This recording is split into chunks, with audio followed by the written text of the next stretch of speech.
kita bawa ke laboratorium, kulit kecoa 8 kali lebih bersih daripada kulit kita. Jadi sebenarnya Sam, kalau kita ketemu kecoa lari, sebenarnya kecoa yang jijik sama kita.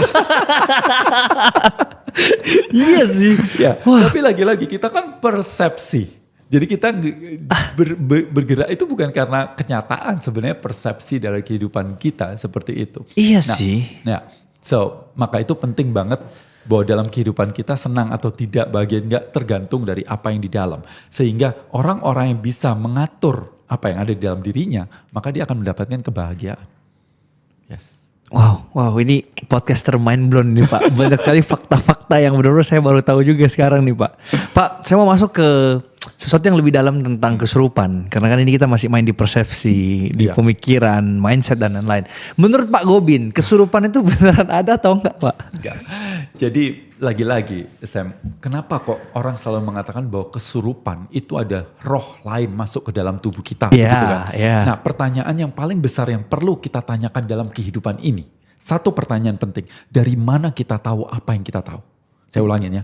Dari mana kita tahu apa yang kita tahu? Oke.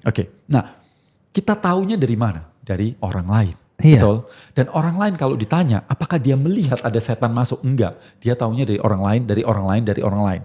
Dan kalau kita mau telusurin bahwa yang pertama yang dalam kehidupan kita ya, kalau kita mau telusurin, baru beberapa ratus tahun atau berapa ribu tahun manusia itu mengandalkan apa yang disebut kebenaran itu berdasarkan science. Selama ratusan ribu tahun kita tidak mengandalkan yang namanya science. Kita mengandalkan apa yang disebut authority based truth.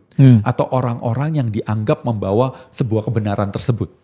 Nah, contoh 5.000 tahun lalu kita berada di Mesir atau atau kita di Yunani gitu. Kemudian kita jalan-jalan, kita ada petir. Aduh, apa itu petir? Ini apa ini? Kita nggak tahu fenomena itu. Dan kita mau tanya sama siapa? Ya tanya sama kepala suku, ahli nujum, dukun, apa itu namanya, pemimpin kelompok. Nah, orang-orang ini disebut authority based truth.